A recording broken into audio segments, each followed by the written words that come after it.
Adventures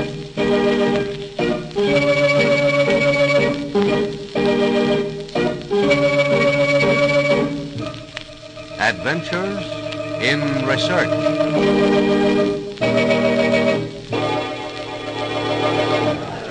Why all the excitement? What's going on? Haven't you heard? It's an experiment. A man is going to ascend to the sky in a balloon. Welcome to another in the series of programs dealing with the thrilling adventures to be found in the field of scientific research, as told by the men of science themselves. And here with another story to tell is Dr. Phillips Thomas, research engineer of the Westinghouse Research Laboratories. Thank you, Paul. Hello, everyone. You know, we've been hearing so much in recent years about the tremendous strides made in the science of aeronautics, jet propulsion, robot planes, rocket ships, the newest flying wing, and their amazing feats which have captured modern imagination. It makes one stop and wonder how far man can go in his great adventure in the sky. Yes, it used to be that the sky was the limit, but today the sky is only the beginning. Yes, indeed. But as we read the headlines telling of new horizons reached in man's insistent efforts to conquer the skies, thoughts go back to the practical start of this great adventure. Back in the year 1782, in the small French village of Annonay, some 40 miles from the city of Lyons, two young men, Joseph Montgolfier and his younger brother Jacques, lay flat on their backs in a field, idly watching the white, fleecy clouds in the sky. Oh, I have never seen such clouds before, Joseph. Just floating along so serene, without any effort at all. It would be nice to be able to float along like that. Yes, but I'm more interested in the clouds that remain suspended in the sky, as though they were anchored between the sun and the earth. Yes, odd, isn't it, the way they hang there? I wonder why that is. Oh, probably because of some vapor in the cloud. It would be wonderful if we could capture some of that vapor, or whatever it is, and put it in a bag and set it free, just to see what it would do. Well, what would it do, do you think? Oh, the bag filled with vapor would probably rise up in the air and either float along with the clouds, or it might hang suspended. Well, we'll never know anyway. We have no cloud vapor to try out such an experiment. It's true that we have no cloud vapors, but have you ever noticed how the smoke from a fire will do the same thing on a windless day? I mean, remain suspended in the air? Well, yes, but what? Come into the house and help me, Jacques. I'm going to try a little experiment.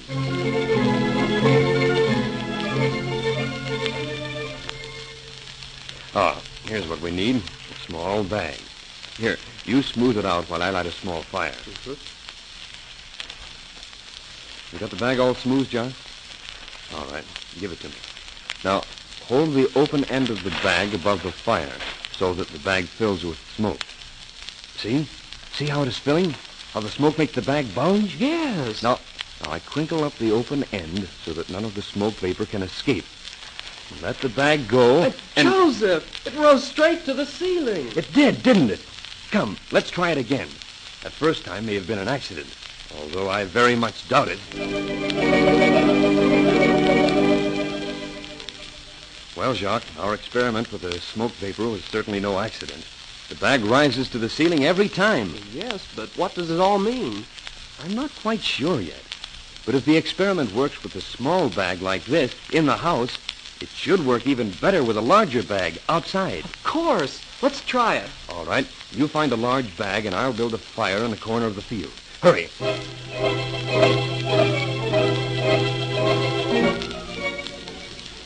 This is a perfect day for such an experiment. Warm and dry, with scarcely a breeze, so the smoke from the fire will rise straight up into the bag. You're right, Joseph. What do you want me to do? I have the fire all ready. Careful with the bag now. Now, when the bag swells out with smoke, take this piece of twine and tie the open end quickly. I'll tell you when. All right. Careful not to get the bag too close to the fire, though. It's only paper, you know. Ready with the twine. The bag is almost full. Now. Finished? Yes. Here she goes. Oh, Joseph, just look at it go. Straight up into the sky. 50 feet if it's an inch. It's wonderful. For a beginning, yes. But if it works so well with the bag that size, it should work even better with a bigger bag. Come, let's try it. Just look at that, Jacques. It must have risen over 100 feet. That one rose more than 200 feet. Let's try bigger bags. Yes, they hold more smoke. 400 feet. They're going higher and higher. We'll make an even bigger bag. According to our measurements, that one rose almost 600 feet into the air. 600 feet. Almost out of sight. Jacques, we mustn't mention a word of this to anyone. Understand? Well, why not, Joseph? Because this is something really important, that's why. I think we've discovered something, but we want to be absolutely sure about it before we tell anyone. You're right, Joseph. They may laugh at us and think we've lost our reason. I promise I won't say a word about it to anyone.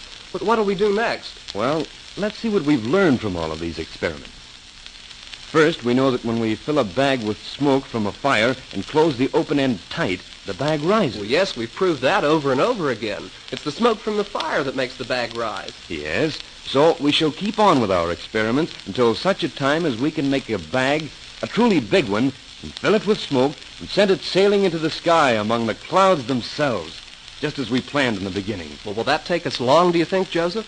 Long? At the rate we're going? No, it won't take long. A day or so, perhaps.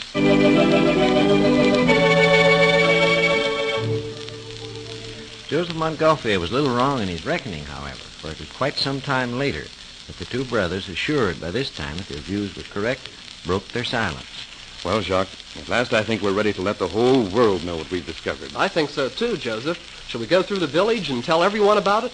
No, this is something big, so we shall make a public announcement. That will make it impressive.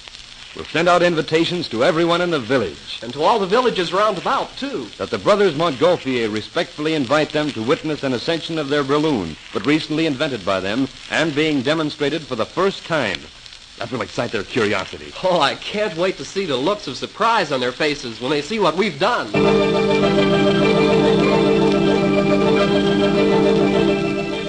On June 5th, 1783, a curious holiday crowd assembled in the marketplace at Annonay, where the great experiment was to take place. In the center of the square, a place had been cleared for the balloon, deflated at the moment. The Montgolfier brothers, busy with the preparations for the ascent, were kept busier answering the spectators' questions. Just as soon as we can get things ready, madame. Yes. What did you say the name of this thing is? It's a balloon, which means big bag, as you can readily see. What's it made of? My brother and I made it out of paper and linen. The outside covering is linen, and then there's a paper lining on the inside. What's that chopped straw on the ground for? That's an important part of the experiment. We light the straw, and the smoke from the fire provides the lifting power for the balloon. Are you about ready, Jacques? Quite ready, only the crowd must be kept back. Monsieur the mayor will, I'm sure, help us with that little task. Gladly. Friends, it is required that all of you remain a safe distance away from the balloon in order that no one may be hurt or any harm befall the experiment itself or any persons connected with it. There, we are now ready for the ascent, my friends. Light the fire, Jacques. Personally, I do not expect to see very much, but this is much better than slaving away at my work. Yeah, you should be ashamed of yourself for making such a statement. I, for one, agree with you. But see, the balloon is filling up rapidly. And notice its size. Tremendous. Fasten the end, Jacques. Quickly. There, it's fastened. And stand aside. There she goes, up in the air. Look, it climbed straight into the sky. At a great height. Almost now it is out of sight. Truly an amazing experiment. Yes, indeed. I came to laugh, but now I shall stay to offer my congratulations to the brothers Montgolfier.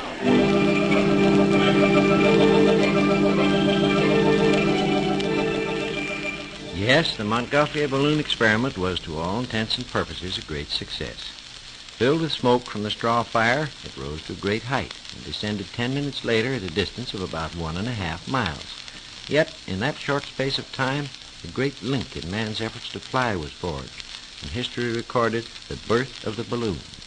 The news flashed across the country, and the race was on as men vied with each other to improve on that first flight. Have you heard the news? The Montgolfier brothers have built a huge bag, a balloon, and caused it to ascend to a great height in the air. It's amazing. Amazing, yes, but their theory is wrong, I think. It is not the power in the smoke that causes the balloon to rise, but the lightness of the heated air compared to an equal volume of air at a lower temperature. You see, I have been studying the results of their experiments. It is still amazing. True, and I propose to repeat their experiment. But I shall use hydrogen gas, which has been already proven to be 7 times lighter than air. Furthermore, my balloon will be made of thin silk and varnished with elastic gum. Their balloon stayed up only 10 minutes. Mine will stay up for hours. Well, it remained aloft longer than the Montgolfier balloon, at least. 35 minutes longer. September 19, 1783. Today, Joseph Montgolfier repeated his balloon experiment before the king and queen at Versailles. The balloon rose to a height of 1,500 feet and descended after 8 minutes at a distance of 2 miles. October 15, 1783. Jean de Rosier became the first human being to ascend in a balloon. Riding in a captive fire balloon, de Rosier demonstrated that fuel could be taken aloft and the fire fed without difficulty when in the air. December 1st, 1783. In Paris today, a physicist, J.A.C. Charles, made an ascension in a balloon inflated with hydrogen gas. He rode in a car suspended from a rope net covering the upper part of the hemisphere. Elevation was 2,000 feet. Time aloft, 2 hours. Truly an astounding feat. January 7, 1785. Surely, ballooning has at last reached its climax. Today, Jean-Pierre Blanchard and Dr. J. Jeffries, an American physician, made the first balloon voyage across the English Channel.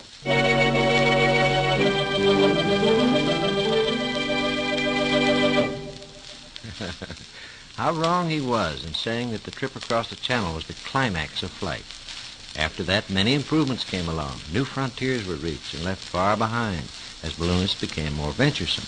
But there were men who regarded the balloon with a scientific eye.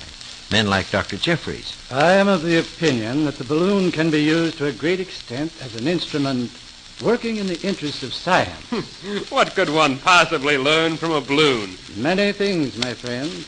We know so little about the world that exists above the earth, the temperatures, magnetic forces, the rate and direction of air currents. Who knows? Perhaps the balloon can help us a great deal in our search for new knowledge.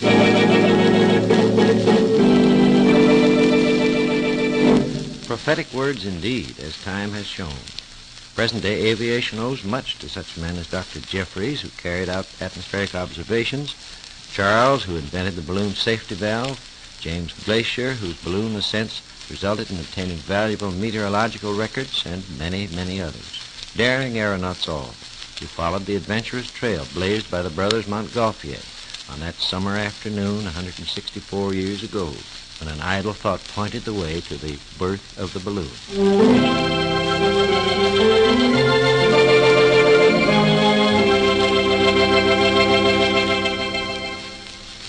Telling the story of the balloon, forerunner of modern aviation, was Dr. Phillips Thomas, research engineer of the Westinghouse Research Laboratories.